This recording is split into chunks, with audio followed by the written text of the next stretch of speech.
அம்மாபா கண்ணியத்திற்குரிய எல்லாம் வல்ல அல்லாஹுவின் நல்லடியார்களே, அல்லாஹ் ரப்புல் ஆலமீன் இந்த மனிதர்களை படைப்பதற்கு முன்பு தன்னுடைய வானவர்களிடத்தில் இந்த மனித படைப்பை படைப்பது குறித்து அவன் பேசிய பேச்சுக்களும் அதற்கு வானவர்கள் அளித்த பதிலும் அந்த பதிலுக்கு அல்லாஹ் சொன்ன மறுமொழியும் திருமறை குர்ஆனில் நமக்கு சொல்லித்தரப்பட்டிருக்கிறது. அல்லாஹ் ரப்புல் ஆலமீன் மாணவர்களிடத்தில் சொல்லுகிறான், வைது கால ரப்புக லில் மலாயிகத்தி இன்னி ஜாயிலுன் ஃபில் அர்லி ஹலீஃபா, நான் இந்த பூமியில் ஹலீஃபாவை படைக்கப் போகிறேன் என்று அல்லாஹ் சொன்னான். பெரும்பாலும் இந்த ஹலீஃபா என்கிற சொல் ஆட்சி தலைவரை குறிப்பதற்கு நடைமுறையில் நாம் பயன்படுத்தி கொண்டிருக்கிறோம். ஆனால் இந்த இடத்தில் அல்லாஹ் பயன்படுத்துகிற ஹலீஃபா என்கிற சொல் ஆட்சி தலைவரை குறிப்பதல்ல, பிரதிநிதி என்று பெரும்பாலும் மொழிபெயர்க்கிறார்கள். அந்த மொழிபெயர்ப்பும் அதற்கு நெருக்கமானதில்லை. மாறாக இந்த ஹலீஃபா என்பது எதை சொல்லுகிறது என்றால், ஒரு தலைமுறைக்கு தொடர்ந்து வருகிற அடுத்த தலைமுறை. நான் உன்னை படைக்க போறேன், அது அதுக்கு அடுத்து ஒரு தலைமுறையை படைக்கும், அது அதுக்கடுத்து ஒரு தலைமுறையை உருவாக்கும். இப்படி ஒன்றன் பின் ஒன்றாக வளர்ந்து வருகிற ஒரு படைப்பை நான் படைக்க போகிறேன். அல்லாஹ் ஒரு ஜோடியை படைக்கிறான், அந்த ஜோடியிலிருந்து அடுத்து பிள்ளைங்க பிறப்பாங்க, அவங்க பிள்ளைங்க பிறப்பாங்க, அவங்களுக்கு அவங்க பிள்ளைங்க பிறப்பாங்க. இந்த மாதிரியாக தொடர்ந்து வருகிற படைப்பை அல்லாஹ் ஹலீஃபா என்கிற சொல்லில் பயன்படுத்துறான். அப்போ ஒன்றன் பின் ஒன்றாக ஒரு தலைமுறைக்கு அடுத்து இன்னொரு தலைமுறை அப்படின்னு படைக்கிற ரப்புல் ஆலமீன் அந்த அடுத்து வரக்கூடிய தலைமுறையின் பண்புகளை, நடவடிக்கைகளை, ஒழுக்க வாழ்வை, அவர்களின் கொள்கையை, இறை நம்பிக்கையை, இவற்றையெல்லாம் வளர்த்து உருவாக்கி செம்மைப்படுத்துகிற பொறுப்பை முந்தைய தலைமுறையின் கையில் அல்லாஹ் கொடுத்திருக்கிறான். நம்ம எளிமையாக புரிந்து கொள்கிற நிலையில் பேசுவதாக இருந்தால், ஒவ்வொரு பெற்றோரும் தம்முடைய பிள்ளைகளை அவர்கள் உருவாக்குவதில் மிக முக்கியமான பொறுப்பை பெற்றோர் கையில் கொடுத்திருக்கான் அல்லாஹ். அதான் நபி ஸல்லல்லாஹு அலைஹி வஸல்லம் சொன்னாங்க, குல்லு மௌலூதின் யூலது அலல் ஃபித்ரா, பூமியில பிறக்கிற எல்லா குழந்தைகளும் இயற்கை முறையிலேயே, இயற்கை வழியிலேயே பிறக்கின்றன. ஃபஅபவாஹு யுஹவ்விதானிஹி வ யுனஸ்ஸிரானிஹி வ யுமஜ்ஜிசானிஹி, அந்த குழந்தையின் பெற்றோர் தான் அந்த குழந்தையை யூதராகவோ கிறிஸ்தவராகவோ நெருப்பு வணங்கியாகவோ அவர்களை உண்டாக்கி விடுகிறார்கள், மாற்றி விடுகிறார்கள். அப்ப அந்த குழந்தைகளுடைய மாற்றத்தில் மிக முக்கியமான பங்கு பெற்றோருக்கு தான் இருக்கிறது என்பது நாம் எல்லோரும் தெரிந்த ஒரு செய்தி தான். அப்ப நாம அந்த குழந்தை வளர்ப்பை எந்த அளவிற்கு கவனம் எடுக்கிறோம், குழந்தைகள் விஷயத்திலே அடுத்த தலைமுறையை உருவாக்குகிற, அவர்களை ஒழுக்கமுள்ளவர்களாக, இறை நம்பிக்கையுடையவர்களாக, இஸ்லாமிய கோட்பாடுகளை செயல்படுத்தக்கூடியவர்களாக அவர்கள் உண்டாக வேண்டும், வளர வேண்டும் என்பதிலே எவ்வளவு அக்கறை காட்டுகிறோம் என்பதை ஒவ்வொரு பெற்றோரும் சீர்தூக்கி பார்க்க வேண்டும். ஏனெனில் மிக முக்கியமாக வழங்கப்பட்டிருக்கிற பொறுப்பு. எல்லா மனிதனும் பொறுப்பாளிதான். குல்லுக்கும் ராயின் குல்லுக்கும் மஸ்ஊலுன் என்ற ஐயத்தி, உங்களில் ஒவ்வொருவரும் பொறுப்பாளர், உங்கள் பொறுப்புகளை பற்றி நாளை மறுமையில் கேள்வி கேட்கப்படுவீர்கள். அப்ப நமக்கு வழங்கப்பட்டிருக்கிற ரொம்ப முக்கியமான ஒரு பொறுப்பு, அடுத்து வரக்கூடிய தலைமுறையை, அதனுடைய எதிர்காலத்தை, அதனுடைய மறுமையை தீர்மானிக்கிற அளவிற்கு அவர்களை உண்டாக்க வேண்டிய பொறுப்பு ஒவ்வொரு பெற்றோருக்கும் இருக்கிறது. அதுல சில நேரங்களில் நம்ம உண்டாக்குறது சரியா இருக்கலாம், அவர்களுடைய காலப்போக்கில் மாறி போகலாம். அல்லது சில நேரங்களில் நாம தவறாக உண்டாக்கி இருக்கலாம், அவர்கள் தங்களுடைய அறிவை கொண்டு அவர்கள் சீர்பெற்றுக் கொள்ளலாம். அது அல்லாஹ்வுடைய நாட்டத்தின் பார்ப்பட்டது. எதிர்காலத்தில் அல்லாஹ் அதற்குரிய கூலியை நமக்கு தருவான். ஆனாலும் கூட அதுல கவனம் எடுத்து அதை சீர் செய்ய வேண்டிய பொறுப்பு நமக்கு இருக்கிறது அப்படிங்கிறத உணர்ந்து அதை கவனமாக செய்ய வேண்டிய வேலை நமக்கு இருக்கிறது. ஆனா பெரும்பாலும் அதில் நம்ம அசட்டையா இருக்கிறோம். பெரும்பாலும் இன்றைக்கு குழந்தை வளர்ப்பு, அடுத்த தலைமுறையை உண்டாக்குறது அப்படிங்கிறது அது ஒரு விஷயமாவே இல்லை. சாதாரணமா திருமணம் ஆகுது, சில வருடங்கள்ல குழந்தைகள் பிறக்குது, எல்லோரும் போல அவங்களுக்கு உணவளிக்கப்படுகிறது, அவர்களுக்கு உடை கொடுக்கப்படுகிறது, அவர்களுக்கு பள்ளிக்கூடத்துல நல்ல உயர்தரமான வசதிக்கு ஏற்ப பொருளாதாரம் எவ்வளவு இருக்குதோ அதுக்கு தகுந்த மாதிரி நல்ல பெரிய ஸ்கூல்ல சீட்டு வாங்கி பிள்ளைங்களை பள்ளிக்கூடத்துல சேர்க்கப்படுகிறது, அவ்வளவுதான். அதை தாண்டி ஒரு பெரிய அளவுல கவனம் எடுத்து செய்யக்கூடிய வேலைகள் ரொம்ப ரொம்ப ரொம்ப ரொம்ப குறைவான மனிதர்களிடம் மட்டும்தான் பார்க்க முடியுது. ஆனா எல்லா நேரங்கள்லயும் எல்லா இடங்கள்லயும் நீங்க கவனம் எடுக்கணும் அப்படின்னு அல்லாஹ் நமக்கு வலியுறுத்துறான். குழந்தை வளர்ப்பு அவ்வளவு சாதாரணமா நீங்க நினைச்சிடாதீங்க. ஏன்னா அது நாளைக்கு உங்களையும் பாதிக்க போகிறது. உங்க பிள்ளைங்களை மட்டும் பாதிக்க போறது இல்லை. நாளை மறுமையில சில பேர் வந்து சொல்லுவாங்களா, நரகத்துல கிடக்கிறவங்க, யாரெல்லாம் எங்களை வழி எடுத்தவங்களுக்கு 2 மடங்கு வேதனை நீ கொடு. நாங்க அவங்க சொன்னாங்கன்னு இப்படி எல்லாம் வாழ்ந்துட்டோம், அவங்க சொன்னதை கேட்டு நாங்க இப்படி இருந்துட்டோம், நாங்க இப்படி கெட்டு போனதுக்கு நாங்க காரணம் இல்லை, எங்களுக்கு முந்தி இருந்தவங்க தான் காரணம். எனவே அவர்களுக்கு நீ 2 மடங்கு வேதனை, எங்களுக்கு ஒரு வேதனையை தந்தா எங்களை வழி எடுத்ததுக்கான வேதனையை சேர்த்து அவங்களுக்கு கொடு அப்படின்னு நாளை மறுமையில நமக்கு எதிராகவே நம்முடைய பிள்ளைகள் பிரார்த்திக்கிற ஒரு துர்பாக்கியமான நிலை உண்டாகிவிடும். மறுமை வாழ்க்கையை பாழாயிரும். அப்படின்னா இப்ப எவ்வளவு கவனம் எடுக்கணுங்கிறத யோசிக்கணும். அது மட்டும் இல்லாம இந்த உலக வாழ்க்கையும் பல நேரங்களில் பாழாகிவிடும். உலக வாழ்க்கை எப்படி பாழாகிறது? முதிய பருவத்தில் நீங்க பாக்குறோம், எங்க பார்த்தாலும் முதியோர் இல்லங்கள் அதிகரித்துக் கொண்டே இருக்கிறது. முதியோர் இல்லங்கள் அதிகரிப்பதன் பின்னணியில் என்ன இருக்குது அப்படின்னு பார்த்தா, அந்த குழந்தைகள் தங்கள் பெற்றோர்களை பராமரிப்பதற்கு தயாராக இல்லை. முதிய பருவத்துல அவங்க ஒரு பெரிய சுமையா அவங்களுக்கு தெரியுறாங்க. இந்த பிள்ளை இவங்களை வச்சுக்கிட்டு நம்ம வீட்டுல குடும்ப சந்தோஷமா இருக்க முடியல, நம்ம மனைவி மக்களோட நிம்மதியா வாழ முடியல, எது எடுத்தாலும் தொண பேசிக்கிட்டும் கேட்டுக்கிட்டு இருக்கிறாங்க. இந்த ஆட்கள் நம்ம வீட்டுல வச்சா நம்ம சந்தோஷம் கெட்டு போயிடும்னு சொல்லிவிட்டு தன்னை கஷ்டப்பட்டு பெற்றெடுத்து வளர்த்த ஆளாக்கிய பெற்றோர்களை நடுத்தருவில் விட்டு விடக்கூடிய சூழலை பாக்குறோம். அப்ப நடுத்தருவில் விடுறாங்கிற அந்த அளவுக்கு ஒருத்தன் கல்லஞ்சக்காரனா உண்டாகிறான்னா அதை உண்டாக்கியதன் பின்னணியில பெற்றோர் இருக்கிறாங்கன்னு அர்த்தம். சிறு வயதிலே அவங்களுக்கு போதிக்க வேண்டிய நீங்க போதிச்சீங்களா? ஒருவேளை போதிச்சு அதற்கு பிறகு அவர்கள் மாறி போனார்கள் என்று சொன்னால் அது அல்லாஹ்வுடைய விதி என்று ஏற்றுக்கொள்ள வேண்டும். ஆனால் அதை தாண்டி நாம போதிக்கிற வேலையை நம்ம செஞ்சோமா, அதுக்கான முறையான வேலைகளை நாம கவனம் எடுத்தோமா அப்படின்னா பெரும்பாலும் கவனம் எடுக்க கடைசி நேரத்துல கவனிக்க வேண்டிய முக்கியமான விஷயங்கள், இழப்புகளும் துன்பங்களும் ஏற்படுகிற நேரத்துல தான் ஒரு முக்கியமான விஷயத்தை நான் செய்யாம போயிட்டேனே அப்படின்னு நம்ம நினைக்கிறோம். சாதாரணமா ஸ்மூத்தா வாழ்க்கை ஓடிக்கிட்டே இருக்கிற வரைக்கும் நமக்கு தெரியவே மாட்டேங்குது. உதாரணமா அந்த டைட்டானிக் கப்பலை பத்தி நிறைய பேசுறாங்க, நம்ம எல்லாம் பல தடவை கேள்விப்பட்டிருப்போம். டைட்டானிக் 100 வருஷத்துக்கு முன்னாடி ரொம்ப பிரம்மாண்டமா அந்த காலத்துல சொல்லவே முடியாதுங்கிற அளவிற்கு ரொம்ப ரொம்ப பெரிய கப்பலை தயார் பண்ணினாங்க. இன்றைக்கு இருக்கிற நவீன கப்பல்களோடு போட்டி போடுகிற அளவிற்கு எல்லா கட்டமைப்புகளையும் உள்ளடக்கிய ஒரு கப்பலாக அந்த கப்பலை உண்டாக்குறாங்க. 2000 பேர் மேல செல்லக்கூடிய ஒரு வசதி அந்த கப்பலை உண்டாக்குறாங்க. ஒவ்வொரு அறைக்குள்ள பாத்ரூம் செட்டிங் செய்யறாங்க, நீச்சல் குளங்களை வைக்கிறாங்க, மதுபான விடுதிகளை உண்டாக்குறாங்க, ஆடல் பாடல் கேளிக்கை நிகழ்ச்சிகளுக்குரிய வசதிகளை செஞ்சு கொடுக்குறாங்க. இப்படி எக்கச்சக்கமான வசதிகளோடு இன்னையிலிருந்து 100 ஆண்டுகளுக்கு பின்னாடினா பாத்துங்க, அன்னைக்கு இப்படி எல்லாம் செய்ய முடியும் என்று சொல்லி இன்னைக்கு செய்யறது சாத்தியம், இன்னைக்கு செய்யறது ரொம்ப சாதாரணம். இன்னைக்கு அதை விட பல மடங்கு பெரிய எத்தனையோ கப்பல்கள் உண்டாக்கப்பட்டு உலா வந்து கொண்டே இருக்கின்றன. ஆனால் இன்னையிலிருந்து 100 வருஷத்துக்கு பின்னாடி இந்த மாதிரியான டெக்னாலஜி வாய்ப்பு எதுவுமே இல்லாத காலகட்டத்தில் அவ்வளவு பிரம்மாண்டமான கப்பலை செஞ்சாங்க. உலகம் முழுவதும் அதற்கு விளம்பரம் கொடுக்கப்பட்டது. எல்லா உலகத்திலும் இருக்கிற எல்லா பகுதி மக்களும் அந்த கப்பலை எதிர்பார்த்து காத்திருந்தாங்க. அதனுடைய பயணத்திற்காக வேண்டி போட்டி போட்டாங்க. இவ்வளவு பிரம்மாண்டமான இவ்வளவு வசதிகள் உள்ள அந்த வசதிகளை பக்கம் பக்கமாக அன்றைக்கு இருந்த மீடியாவை பயன்படுத்தி கொண்டு அவர்கள் விளம்பரம் கொடுத்தாங்க. அதுல இருந்து எல்லா செய்திகளையும் வர்ணிச்சாங்க. இத்தனை அறைகள் இருக்கிறது, இப்படி நீச்சல் குளம் இருக்கிறது, இப்படி மதுபான விடுதி இருக்கிறது, இவன் நேரத்தை செலவிட லைப்ரரி இருக்கிறது, அது இருக்கு இது இருக்கு இது இருக்குன்னு எல்லாத்தையும் சொன்னாங்க. இன்னைக்கு வரைக்கும் சொல்லிட்டு இருக்கிறாங்க. அன்னைக்கே இப்படி எல்லாம் செஞ்சிருக்கிறாங்க, எப்படி செஞ்சிருப்பான் பாரு அப்படின்னு மூக்கில விரல் வைக்கிற அளவுக்கு பேசப்படுகிறது. ஆனால் கடைசியில அது மூழ்கியதற்கு பிறகு இதெல்லாம் ரொம்ப அந்த டைட்டானிக் கப்பலை பற்றிய ரொம்ப வேல்யூபிளான நம்மை பிரமிக்க செய்கிற இன்ஃபர்மேஷன் தகவல்கள் என்று நாம் எல்லாம் நம்பிக்கொண்டிருக்கிறோம். ஆனால் அங்கே நடந்த அந்த பிழைக்கு பிறகு என்ன பேசப்படுகிறது, அது கப்பல் மூழ்கியதற்கு பிறகு என்னவெல்லாம் பார்க்கப்படுகிறது அப்படின்னு பார்த்தா, அவர்கள் அந்த கப்பலை துவக்குவதற்கு முன்பாக கப்பல் ஏதேனும் விபத்திற்கு உள்ளானால் அந்த விபத்தில் இருந்து தன்னை காத்துக்கொள்வது எப்படி என்பதற்கான வகுப்புகளை பாடங்களை நடத்துகிற அமர்வை 4 முறை அவர்கள் ஏற்பாடு செய்கிறார்கள். 4 முறையும் ஏதோ காரணங்களை சொல்லி இல்ல இன்னைக்கு முடியல, வேற வேலைகள் வந்துருச்சு, அதனால உங்களுக்கு வகுப்பு இல்லைன்னு சொல்லிட்டு 4 முறையும் அந்த வகுப்புகள் கேன்சல் ஆகி போயிடுது. கடைசியில என்ன, சரிப்பா இப்ப என்ன அது சாதாரணமான கப்பலா இது, அப்படி எல்லாம் ஒரு பெரிய பாதிப்பு வந்துடவா போகுது, பாதிப்பே வராத முழுகவே முழுகாத அவ்வளவு பெரிய செக்ஷனை உண்டாக்கி வச்சிருக்கிறாங்க, ஏறு அப்படின்னு எதை பத்தியுமே கவலைப்படாம வண்டியில ஏறி எல்லாம் போயிட்டாங்க. இப்ப சொல்லுங்க, இவர்கள் 600 அறைகளை கொண்டிருந்தது என்று சொல்லுவது பெரிய முக்கியமான செய்தியா, அதுல உள்ள மதுபான கூடங்களை பற்றி வர்ணிப்பது ரொம்ப முக்கியமான விஷயமா, அங்க இருக்கிற நீச்சல் குளத்தை பற்றி வர்ணிப்பது முக்கியமான விஷயமா, அல்லது அங்கே இருக்கிறவர்களுக்கு ஒரு விபத்து ஏற்பட்டால் அந்த விபத்திலிருந்து தன்னை காத்துக்கொள்வதற்கு அவர்களுக்கு பயிற்சி அளித்திருக்க வேண்டும் என்பது முக்கியமான செய்தியா? அது ஸ்மூத்தா போய் சேர்ந்து இருந்துச்சுன்னா இது செய்தியே இல்லை.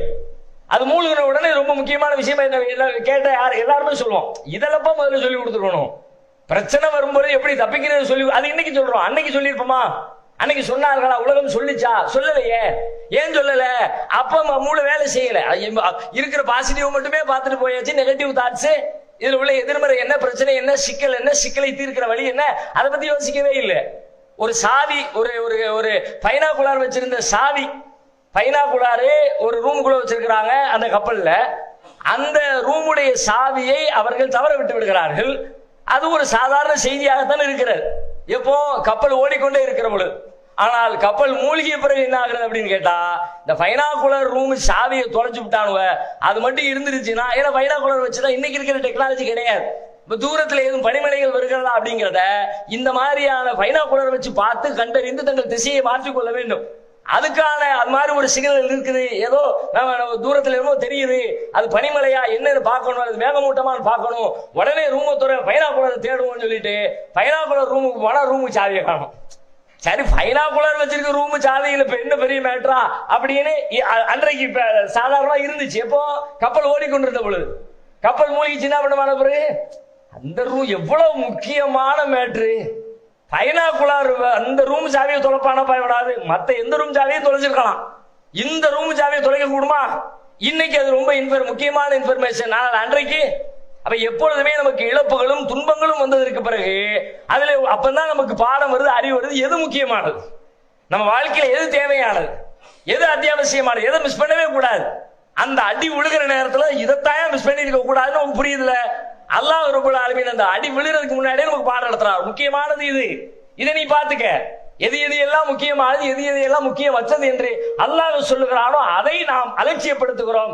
எப்பொழுது நமக்கு புத்தி வருகிறது, நாம் அப்படிப்பட்ட ஒரு இழப்புக்கு ஆளாகி நாம் பெரியவர்களாக மாறி நாம் முதுமையிலே தள்ளாடி நம்முடைய பிள்ளைகள் நம்மை பார்க்க மாட்டேன் என்று நம்மை தெருவிலே தள்ளுகிற நேரத்தில் அன்னைக்கே பிள்ளைங்களுக்கு அந்த வீட்டு பிள்ளைய பாரு, அத்தா அப்பாவையும் அம்மாவையும் எப்படி தங்க தட்டுல வச்சு தாங்கலாம், என் பிள்ளை இருக்கிறானே அப்படின்னு முதுமையில் உட்கார்ந்து புலம்பிக் கொண்டிருக்கிறோம். அப்படி புலம்பு கூடாது என்று சொன்னால் சிறு வயதிலே பிள்ளை எப்படி பார்க்கணுமோ பாரு, என்ன சொல்லிக் கொடுக்கணுமோ சொல்லி கொடுத்தோமா? பெற்றோரை குறித்து, பெற்றோராகி நீங்கள் பெற்றோருக்கு கீழ்ப்படிவது குறித்து மார்க்கம் சொல்றோம். என்ன சொல்லுவோம்? அத்தாப்பா சொல்றது கேளு, உனக்காக வேண்டி நிறைய செலவு பண்றேன், உனக்காக வேண்டி கஷ்டப்படுறேன், எப்ப பார்த்தாலும் இதே புலம்பல். இதை தவிர வேற எந்த அறிவார்ந்த செய்திகள், இறையச்சம் சார்ந்த செய்திகள் வீட்டிலே பேசப்படுகிறதா? பிள்ளைகளுக்கு அச்சமூட்டவும் அறிவுரை சொல்லவும் நான் பயன்படுத்துகிற ஒரே ஆயுதம் என்ன? நான் கஷ்டப்படுறதெல்லாம் உங்களுக்கு தானப்பா, கஷ்டப்பட்டு உழைக்கிறேன். இப்படியே சொல்லியே இன்னைக்கு ஒரு தலைமுறை தொழிலுக்கு செல்வதே பெரிய கஷ்டம் நினைக்க ஆரம்பிச்சான். இன்னைக்கு தொழிலே கஷ்டம்னு பேச ஆரம்பிச்சிடாமல. அதனால தானே மற்ற மாநிலங்களை விட தமிழகம் அதிலே வேகமாக போய் கொண்டிருக்கிறது. தொழில் செய்வது, உழைப்பது, பாடுபடுவது என்பது அது சிரமம், அது கஷ்டம் அப்படிங்கிற சிந்தனை உண்டாக்கப்பட்டிருக்கா இல்லையா? காலையிலிருந்து சாயங்காலம் வரைக்கும் கஷ்டப்படுற, என்ன கஷ்டம், சம்பாதிக்க தானே போனேன். பிள்ளைங்கள்ட்ட போய் எப்ப பார்த்தாலும் கஷ்டப்படுறேன், ஓ இது கஷ்டம், வேலைக்கு போறது கஷ்டம், காலையில இருந்து சாயங்காலம் வரைக்கும் ஒரு இடத்துல உட்கார்ந்து கஷ்டம், முதல் போட்டு அதுக்கு வருதா இல்லையான்னு கணக்கு பார்க்கறது கஷ்டம், கஷ்டமானது எதுக்கு செய்யணும்னு நினைக்கிறான். அது சொல்லி கொடுக்கப்படாத காரணத்தினாலதான் வடநாட்டுல இருந்து சாரையா வந்து இறங்கிக்கிட்டே இருக்கான். அவன் வேலை செஞ்சுக்கிட்டே இருக்கான், அவன் உட்கார்ந்து புலம்பல, அவன் இத்தனை மணி நேரம் வேலைக்கு அப்படிலாம் இல்ல. ஒரு மூட கோதுமை மாவை கொடுத்துட்டு ஒரு மூட உருளைக்கிழங்கு ஒரு மூட வெங்காயத்தை அள்ளி கொடுத்தாச்சுன்னா 12 மணி நேரம் 14 மணி நேரம் கிடந்து உழைக்கிறான். அது போய் கஷ்டன்ற பேச்சே காணும். ஆனால் இன்றைக்கு தமிழகத்தில் எங்கு பார்த்தாலும் தொழில் என்பது, வேலை என்பது, உழைப்பு என்பது சிரமம், கஷ்டம், சிரமம், கஷ்டப்படுறேன் இப்படியே சொல்லி இதை சொன்னா அவனை உருவாக்க வேண்டிய வார்த்தைகள் இதுவா? எதை கற்றுக் கொடுக்க வேண்டும்? அல்லாஹ்வின் வார்த்தைகளை, அல்லாஹ் எச்சரிக்கை சொல்கிற செய்திகளை. அல்லாஹ் எந்த அளவிற்கு அதை கவனம் எடுக்க சொல்கிறான் என்றால், ஒரு செடியை மரத்தை வளர்ப்பதை போன்ற கவனத்தோடு. செடி மரத்தை வளர்ப்பதிலே 2 வகை இருக்கிறது. ஒன்று காட்டு செடி, அதுக்கு எந்த விஷயமும் அது தானா வளரும், அது விதிவிலக்கு. ஆனா நீ வளர்க்கிற செடினா செடி எங்க இருக்கணும்? வெயில் படுதா, தண்ணி ஊத்தப்படுதா, உரம் இருக்குதா, ஆடு மாடுகள் தின்னாமல் பாதுகாக்கப்படுகிற, இதையெல்லாம் நீங்க கவனிச்சாதான் செடியை வளர்க்க முடியும். இல்ல ஏதாவது ஒண்ணு மிஸ் ஆச்சு, வெயில் இல்ல வளராது, தண்ணி இல்ல வளராது, ஆடு மாடுகள் கடித்து விட்டது வளராது. அல்லாஹ் என்ன சொல்றான்? உன் பிள்ளையை நீ முறையா வளர்க்கிறது எப்படிப்பட்டது தெரியுமா? ஒரு செடியை எப்படி, மரத்தை எப்படி கவனத்தோடு நீங்கள் பார்த்து வளர்ப்பீர்களோ அதுபோல நீங்கள் வளர்க்க வேண்டும். எப்படி சொல்கிறான்? நிசாவுக்கும் ஹர்சுல்லக்கும் ஃபது ஹர்சக்கும் அன்னாஷியத்தும். உங்கள் மனைவியர் உங்கள் விளைநிலங்களில் நீங்கள் விரும்பியவாறு வாருங்கள். உங்கள் மனைவியர் உங்கள் விளைநிலங்கள் என்கிற ஊமையில் அல்லாஹ் பல்வேறு செய்திகளை சொல்லுகிறான். அதிலே நாம் பார்க்கிற செய்தி என்ன என்று கேட்டால், கணவன் மனைவி என்கிற உறவை ஒரு விளைநிலத்தோடு அல்லாஹ் ஒப்பிட்டு பயிர் வளர்வதை போல 2 பேரும் சேருவீங்க, அங்கிருந்து ஒண்ணு உண்டாகும். விதையும் மண்ணும் சேர்ந்து எப்படி செடியை உண்டாக்கி தருகிறதோ அதுபோல ஒரு ஆணும் பெண்ணும் சேர்ந்து பிள்ளைகளை உண்டாக்க போகிறீர்கள்.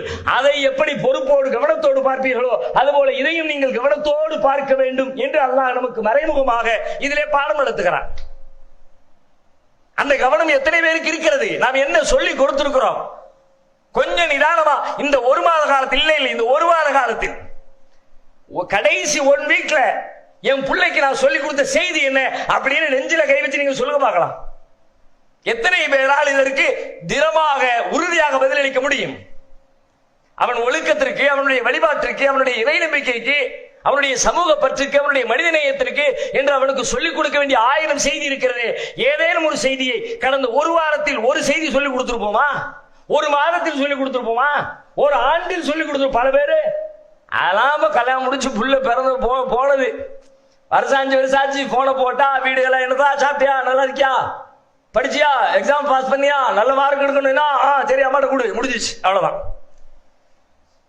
தகப்பனுக்கும் பிள்ளைக்கும் உண்டான உறவு பேச்சு எவ்வளவு, அவ்வளவுதான், முடிஞ்ச அதை தாண்டி இல்லை. இதுவா இப்ப இதையா அல்லாஹ் அவ்வளவு சொல்லுகிறான்? திருமறை குர்ஆனை திறந்து பாருங்கள். சந்ததிகளை குறித்து ஒவ்வொரு நபிமாரும் இறைஞ்சிய இறைஞ்சல்கள். நாம் சந்ததிகளுக்காக இறைஞ்சுகிறோம், நபிமார்கள் இறைஞ்சினார்கள். சந்ததிகளின் நேர்மைக்காக, நல்வாழ்வுக்காக, ஒழுக்கத்திற்காக, அவர்களின் வழிபாட்டிற்காக, அவர்களின் கொள்கைக்காக நபிமார்கள் இறைஞ்சிய இறைஞ்சுதல்களை திருக்குர்ஆன் பேசுகிறது. நபி ஜக்கரியா அலைஹிஸ்ஸலாம் அல்லாஹ்விடத்தில் துஆ செய்த வரலாற்றை அல்லாஹ் சொல்லுகிறான். ஜக்கரியா இது நாதா ரப்பஹு. ஜக்கரியா தன் இறைவனிடத்தில் துஆ செய்தார், அழைத்தார். ரப்பில் ஆ ததர்னி ஃபர்தா, என் இறைவா என்னை நீ தனியனாக விட்டு விடாதே, எனக்கு பிள்ளை இல்லாம வாரிசு இல்லாம தனியா விட்டுறாத, எனக்கு பிள்ளையை கொடு என்று கேட்டார். வாந்த கைருள் வாரிசீன், நீயே மிகச்சிறந்த உரிமையாளன், நீ எனக்கு ஒரு பிள்ளையை கொடு என்று அவர் கேட்டார். சொல்லிட்டு மேல அல்லாஹ் சொல்லுகிறான், ஃபஸ்தஜபனா லஹு வ வஹப்னா லஹு யஹ்யா, அவரது பிரார்த்தனையை அவருக்காக நாம் ஏற்றோம். யஹ்யா என்கிற மகனை அவருக்கு நாம் அன்பளிப்பாக வழங்கினோம். வ அஸ்லஹ்னா லஹு ஜௌஜா, இவருக்காக குழந்தை பெறுகிற வகையில் அவரது மனைவியை நாம் தயாரித்தோம். ஏன்னா இப்ப குழந்தை எப்ப இருக்குது? முதுமையில மலடி ஆயிட்டாங்க, குழந்தை பெறுவதற்கான வாய்ப்பே இல்லாத காலகட்டத்தில் குழந்தை பிறக்குது.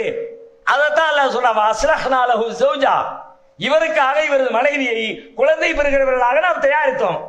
இன்னஹும் கானூ யுசாரிஊன ஃபில் கைராத், அவர்கள் நன்மையான காரியங்களில் விரைந்து செல்கிறவர்களாக இருந்தார்கள். வயதுஊனனா ரகபம் வ ரஹபா, அச்சத்தோடும் ஆதரவோடும் நம்மை அழைத்து பிரார்த்தித்துக் கொண்டே இருந்தார்கள். வகானூலனா ஹாஷிஈன், நம்மை பணிந்தவர்களாக பயந்தவர்களாக அவர்கள் வாழ்ந்து கொண்டிருந்தார்கள். அப்ப அவர்கள் அல்லாஹ்விடத்தில் பிரார்த்தித்தார்கள். முதல்ல வாரிசுக்காக பிரார்த்தித்தார்கள் என்கிற செய்தியை குர்ஆன் சொல்லுகிறது. நல்ல பிள்ளையை தா அல்லாஹ், என்ன தனியா விட்டுறாத அப்படின்னு பணிவா கேட்டாங்க, அஞ்சு கேட்டாங்க, ஆதரவோட கேட்டாங்க. தரமாட்டானோ, அல்லாஹ் இல்லைன்றுவானோ அப்படிங்கிற அச்சம் ஒரு புறத்தில் இருந்தாலும் இல்ல இல்ல ரப்புல் ஆலமீன் கருணையால அவன் நமக்கு பிள்ளையை தருவான் அப்படிங்கிற நம்பிக்கையோடு பிரார்த்தித்தாங்க. நீங்க பிரார்த்திங்க, முதல்ல பிள்ளை இல்லாதவர்கள் பிள்ளைக்கு பிரார்த்தியுங்கள். எப்படி? மேலும் சொல்லுகிறான், ரப்பி ஹபிலி மில்லதுன்க துர்ரியதன் தய்யிபா, இறைவா உன் புறத்திலிருந்து எனக்கு பரிசுத்தமான வாரிசை, தூய்மையான சந்ததியை எனக்கு நீ அன்பளிப்பாக வழங்கிடு இறைவா. எல்லாம் எனக்கு ஒரு பிள்ளையை தான் கேட்க கூடாது. பிள்ளைக்கு டெஃபினேஷன் அடைமொழியோட எப்படிப்பட்ட பிள்ளை வேணும்? பிள்ளை பிறக்கிறதுக்கு முன்னாடியே கற்பனை இருக்கணும், என் பிள்ளை அப்படி வரணும், இப்படி வரணும், ஆசைப்படணும். எதுவுமே இல்லை, ஏதோ கல்யாணத்தை முடிச்சு வச்சாங்க, மனைவியோட சேர்ந்தோம், அது ஒரு இன்சிடென்ட், அது ஒரு நிகழ்ச்சி, அது ஒரு விபத்து, பிள்ளை பிறந்துருச்சு, அப்படி இருக்க கூடாது. பிள்ளை வேண்டும் என்று அதை கற்பனை, ஆசை, என் பிள்ளை நல்லவனா, ஒழுக்கமுள்ளவனா, ஒரு போராளியா, ஒரு நேர்மையாளனா, ஒரு இறை நம்பிக்கையாளனா, அப்படி என் பிள்ளை இருக்கலாம். துர்ரியத்தன் தய்யிபா, தூய குழந்தையை தா, வாரிசை தா. இப்ராஹிம் அலைஹிஸ்ஸலாத்தின் துஆவை குர்ஆன் சொல்லுகிறது, ரப்பி ஹப்லி மின சாலிஹீன், யா அல்லாஹ் நல்லோர்களில் உள்ள பிள்ளை எனக்கு தா. பிள்ளையை தான் மொட்டையாக கேட்கல, நல்ல பிள்ளையை தா அல்லாஹ், நல்ல ஒழுக்கமுள்ள பிள்ளையை தா அல்லாஹ் சொல்லிட்டு மேலும் அவங்க துவா செய்யறாங்க. நபி ஸல்லல்லாஹு அலைஹி வஸல்லம் அந்த துவாவெல்லாம் சொல்லி தர்றாங்க. எப்படி? உன் பிள்ளை நல்லவனா இருக்கணும்னா முதல்ல ஷைத்தான்ல இருந்து பாதுகாப்பு தேடணும். எப்ப தேடணும் தெரியுமா? புள்ள பிறந்து வயசாகி அவன் ஒண்ணு தெருவில் போட்டு மிதிக்கிற நேரத்தில் யாரெல்லாம் என் பிள்ளைங்க நல்ல புத்தியை கொடுன்னு கேட்கிறேன், அப்ப அல்ல. சாக போற நேரத்தில் சங்கரா சங்கரா பிரயோஜனம் இல்லை. எப்ப கேட்கணும் தெரியுமா? ஒரு குழந்தை எப்படி ஜனிக்குமோ அந்த ஜனிப்பின் துவக்கமாக நீங்கள் ஈடுபடுகிற உங்கள் இல்லற வாழ்க்கையின் துவக்கத்திலேயே அந்த உணர்வு உனக்கு இருக்கணும். எப்படி இருக்கணும்? அல்லாஹும்ம ஜன்னிபின ஷைத்தான் வ ஜன்னிபி ஷைத்தான மா ரஸக்தனா, இல்லறத்தில் தாம்பத்தியத்தில் ஈடுபடுவதற்கு முன்பே அல்லாஹ்ட துவா செஞ்சுட்டு ஈடுபடி. அல்லாஹ் என்னையும் என் சந்ததிகளையும், எனக்கு நீ இந்த தாம்பத்தியத்தின் வழியாக நீ தர இருக்கிற என் சந்ததிகளையும் ஷைத்தானிடமிருந்து பாதுகாத்து இறைவா என்று அல்லாஹ்விடத்திலே துவா செய்து விட்டு தாம்பத்தியம் கொள். எங்க எந்த எண்ணம் இருக்கணுங்கிற பாருங்க. அங்கே நீ பிள்ளைய பத்தி, பிள்ளைகளுடைய எதிர்காலத்தை, நம்முடைய வாழ்க்கைய நினைச்சே பார்க்காத இடம். பெரும்பாலான மனிதர்களுக்கு வேறு எந்த நல்ல எண்ணங்களும் சிந்தனைகளும் உருவாகாத நேரம். அதுவும் திருமணமான புதிது, கேட்க வேண்டிய அவசியமே இல்லை.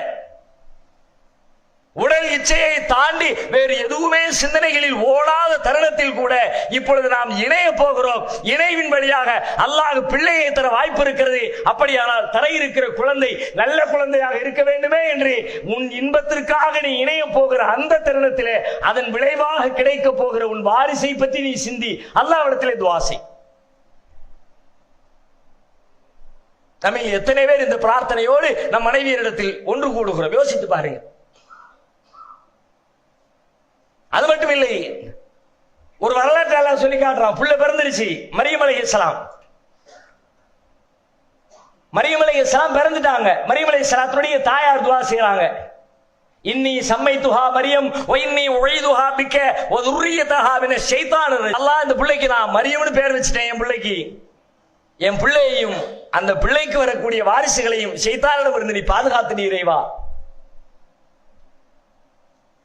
புள்ள பிறந்த உடனே பிள்ளைக்காக துவா. புள்ள பிறக்கிறதுக்கு முந்தி தாம்பத்தியத்திலே துவா செய்ய. பிறந்துருச்சா, பிறந்த உடனே துவா செய்ய. எப்படி துவா செய்ய? ஷைத்தான்ட இருந்து பாதுகாப்பு கேளு.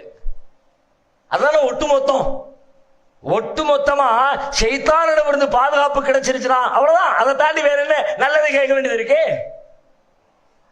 ஷைத்தான் டச் பண்ணலாட்டி தொழுகையாளியா இருப்போம், ஷைத்தான் டச் பண்ணலாட்டி நேர்மையாளரா இருப்போம், ஷைத்தான் டச் பண்ணலாட்டி ஒழுக்கமுள்ளவரா இருப்போம். ஷைத்தான் டச் பண்ண, ஷைத்தானுடைய தொடுதல் இல்ல, பிரச்சனையே இல்லை. நபிகளார் சொன்னாங்க, அந்த ஷைத்தான் தொடாத எல்லா குழந்தைகளையும் ஷைத்தான் இருக்கிறது, ஆனால் ஈசாவுக்கு இல்ல. ஈசா நபிக்கு இல்லையா? என்ன ஈசா நபிக்கு இல்ல? ஈசா நபியுடைய பாட்டி செய்த துஆ, இன்னி உஈதுஹா பிக்க வ ذُرِّيَّتَهَا மின ஷைத்தானிர் ரஜீம். யா அல்லாஹ் என் பிள்ளையையும் என் பிள்ளைக்கு பிறக்க போற பிள்ளையையும் நீ ஷைத்தானிடமிருந்து பாதுகாப்பு தான்னு கேட்டாங்களே, அதன் விளைவு. நபி இப்ராஹிம் அலைஹிஸ்ஸலாம் தன் பிள்ளைகளுக்காக செய்த துஆ திருமறை குர்ஆன் சொல்லுகிறது. காபாவை கட்டின அல்லாஹ் ஆர்டர் போட்டான், கட்டிட்டாங்க. எல்லாம் பணியெல்லாம் முடிஞ்சிருச்சு. அல்லாஹ்விடத்துல கையேந்துறாங்க. ரப்பி ஜஅல் ஹாதல் பலத ஆமினா. யா அல்லாஹ் இந்த நகரத்தை, இந்த ஊரை அபயம் அளிக்கிற, பாதுகாப்பு தருகிற ஒரு ஊராக நீ ஆக்கிவை. வஜ்னுப்னி வ பனிய அன் நஅபுதல் அஸ்னாம். என்னையும் என் பிள்ளைகளையும் சிலைகளை வணங்குவதை விட்டும் நீ பாதுகாத்து விடு. சிலை வணக்கத்திலிருந்து என்னையும் என் பிள்ளைகளையும் நினைத்தாலே மெய் சிலிர்க்க வைக்கிற துஆ. நபி இப்ராஹிம் அலைஹிஸ்ஸலாம் அவர்கள் சிலைகளுக்கு எதிராக செய்த பிரச்சாரம், அவர்கள் கையில் எடுத்த யுக்தி, இறைவனுக்கு இணை கற்பிக்கிற அந்த சிலை வணக்கத்தை அவர்கள் தகர்த்து எறிந்த விதம் திருமறை குர்ஆன் சொல்லுவதை படிக்க படிக்க நம்முடைய ரோம கால்கள் எல்லாம் சிலிர்த்துக் கொள்ளும். அந்த அளவிற்கு அதிலே தேர்ச்சி பெற்றவர்கள் இப்ராஹிம் அலைஹிஸ்ஸலாம். இப்ராஹிம் அலைஹிஸ்ஸலாம் சிலை வணக்கத்தின்பால் போவதற்கான எந்த சாத்தியமும் கிடையாது. நம்ம அறிவு தெளிவா சொல்லு. இன்னும் சொல்ல போனா குர்ஆன்ல இப்ராஹிம் அலைஹிஸ்ஸலாத்தை பத்தி பேசுற இடங்கள்ல 3-4 இடங்களில் திரும்ப திரும்ப அல்லாஹ் சொல்லுகிற செய்தி என்ன தெரியுமா? இன்ன இப்ராஹிம கான உம்மத்தன் காணிதா. இப்ராஹிம் ஒரு தனித்த சமுதாயமாக இருந்தார். வலம் யகு மினல் முஷ்ரிகீன். அவர் இணை கற்பித்தவர் இல்லை. வமா கான மினல் முஷ்ரிகீன். அவர் இணை கற்பித்தவர் இல்லை. 4 இடங்களில் அல்லாஹ் திரும்ப திரும்ப பயன்படுத்தான். இப்ராஹிம் நபியை சொல்லும் பொழுது அவர் இணை கற்பிக்கிறார் இல்ல, ஹனீஃப முஸ்லிமா, தெளிவான முஸ்லிமாக, தெளிவான இஸ்லாமுக்கு அல்லாஹ்வுக்கு கட்டுப்படக்கூடியவராக அவர் இருந்தார் என்று இப்ராஹிம் நபி அறிமுகப்படுத்துறான். அப்படி அல்லாஹ்வே புகழாரம் சூட்டுகிற ஷிர்கின்பால், குஃப்ரின்பால், சிலை வணக்கத்தின்பால் தலை வைத்து கூட படுக்காத, அந்த சிலைகளுக்கு ஆற்றல் இல்லை என்பதை சிலை வணங்கிகளுக்கு முன்னாலேயே சிலைகளை உடைத்து காட்டி பாடம் நடத்திய நபி இப்ராஹிம் அலைஹிஸ்ஸலாம் அல்லாஹ்ட்ட துஆ செய்றாங்களா, ஓ ஜுனுப்னி ஓ பனிய அன் அபுதல் அஸ்னாம். இறைவா என்னையும் என் பிள்ளைகளையும் சிலைகளை வணங்குவதை விட்டும் பாதுகாத்திடுவாயாக. நம்முடைய துஆக்களை கொஞ்சம் அப்படியே ரிவைண்ட் பண்ணி பாருங்க. நம்ம துஆல என்னெல்லாமோ பிள்ளைங்களுக்கு கேட்டிருப்போம். பிள்ளைங்களுக்கு கேட்க பெற்றவங்க இருக்க மாட்டாங்க. ஒரு முஸ்லிமான பெற்றோர் தன்னுடைய பிள்ளைகளுக்காக வேண்டி பிரார்த்திப்பார். யா அல்லாஹ், தர்காவுக்கு செல்வதை விட்டு, தாயத்தை அணிவதை விட்டு, ஷிர்கான காரியங்கள் ஈடுபடுவதை விட்டு என்னையும் என் பிள்ளைகளையும் பாதுகாத்துடு என்று ஷிர்கிலிருந்து விடுபட்டு வந்திருக்கிற நாம் துஆ செய்திருப்போமா?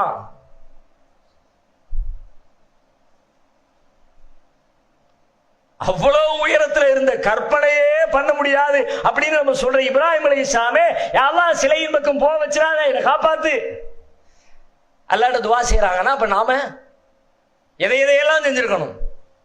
பிள்ளைகளுடைய படிப்புக்கு கல்லூரியில சேர்க்க முடியல, சீட்டு வாங்கணும், அதுக்கு ஃபீஸ் கட்டுறதுக்கு பணம் இல்லை, அதையெல்லாம் கையேந்திருப்போமே. அதை தாண்டி ரப்புல் ஆலமீனுக்கு அநீதி இழைக்காதவனாக, அல்லாஹ்வை தவிர வேறு யாரையும் வணங்காதவனாக நானும் என் பிள்ளையும் வாழ வேண்டும் என்று இறைவனிடத்திலே பிரார்த்தித்த கைகள் எத்தனை?